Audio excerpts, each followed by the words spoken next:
there's been conversations around that. But first, we will begin with this story. Now, the pain of losing a loved one may be sometimes difficult to bear, but not enough time to mourn. The House of Representatives has now passed through second reading a bill for an act to provide for the implementation of a widowhood leave bill in Nigeria.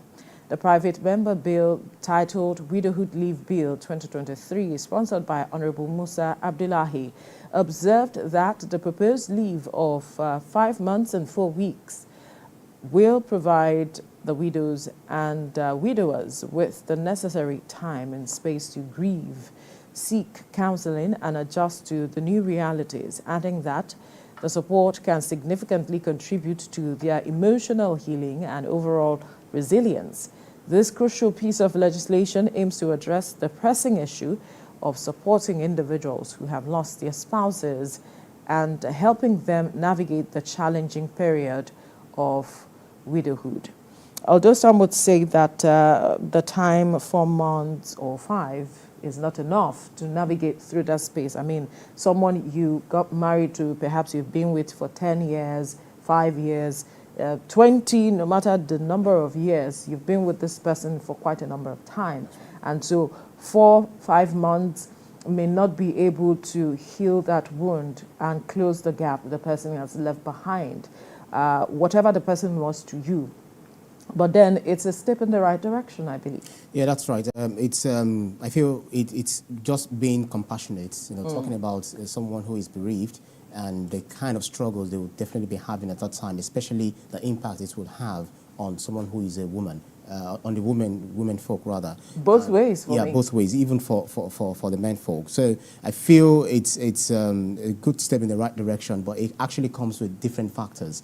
Some of which is it first is supporting the individuals, saying that losing a spouse can be very emotionally damaging for a lot of people. And it can take a lot of time for people to come out of that grieving moment. But they also have to consider the gender equality because, gender equality, because traditionally caregiving falls more on the women folk more than that of the man, because someone who is sick, you see that naturally women will always take care of the men, they always take care of whoever is sick and all of that, much more than the way men, take care of the women. But, others will argue that it does not really matter. It depends on whoever is sick at that time. Absolutely. It does not matter. Because I was going to go there.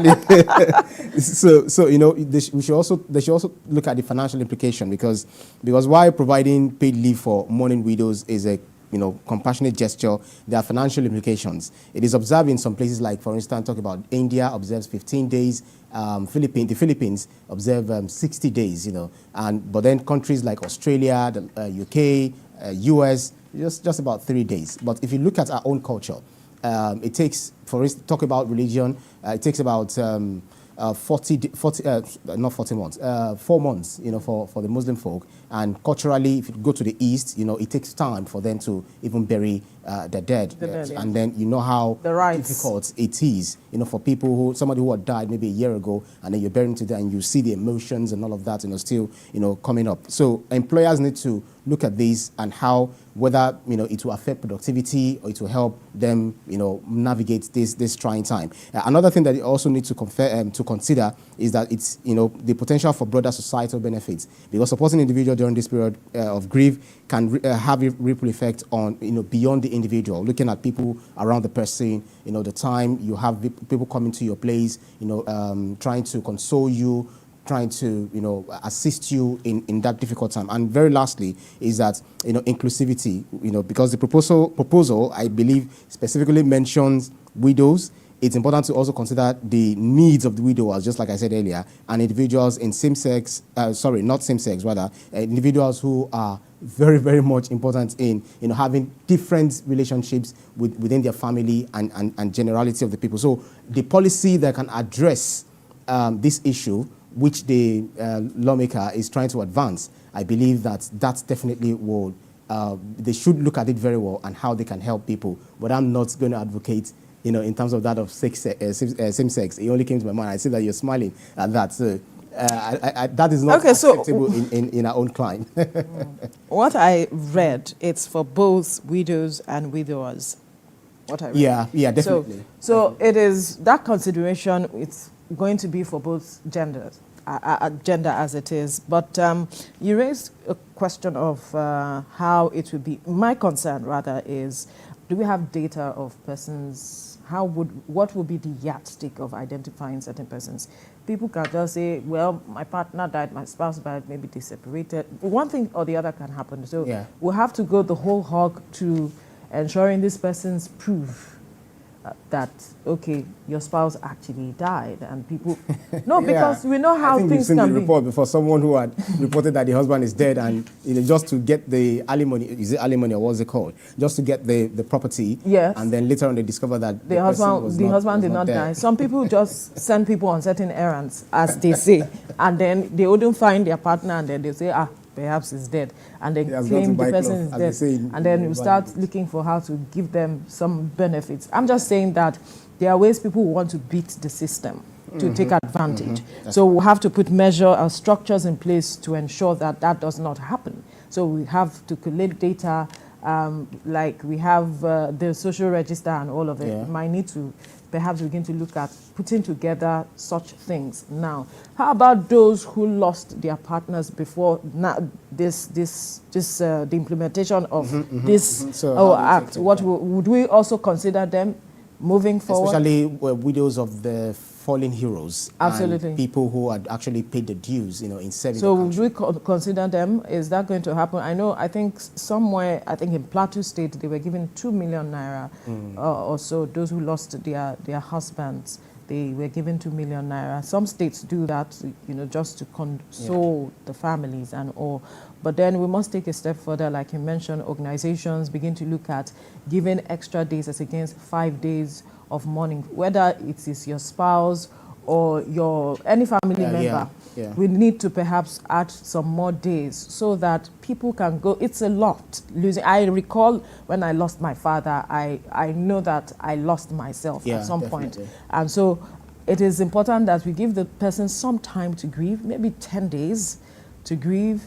And then when it's time to now carry out the rites, we now begin to look at, okay, work out something for that person as well, and perhaps also give a package for that person, just to ensure the person does not feel alone, because there's that sense of aloneness at such period. I think in some places in Nigeria they do up to 14 days. I think that's 2 weeks, so that's about the maximum. But I know that for sure, we know that of the 5 days or 1 week compassionate leave. So it's just an advocacy for it to be absolutely extended. And then we also know that some regions, the rites they carry out for burial, it's quite intense. So the 4 months, I think, is something that is good, and to help these people who are going through these things. If you mentioned something earlier that I wanted to touch on, talking about if the person is sick, whoever, the women are the ones who take care of the spouse. The men too. They do a lot. The reason why I say that, oftentimes, the men are the breadwinners of the family.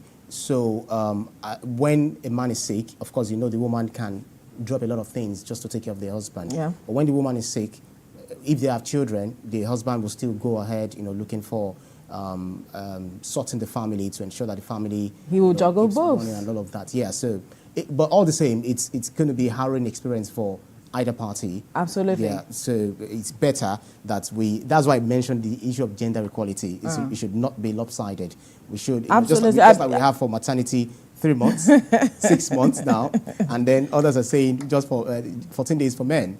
So they should give them 4 months, 6 months as well. Come on, the baby is going Would they be staying at home with the woman? What would they do for the woman if they are at home? You assist the woman, the mother will want to sleep, and then you not all men are domesticated.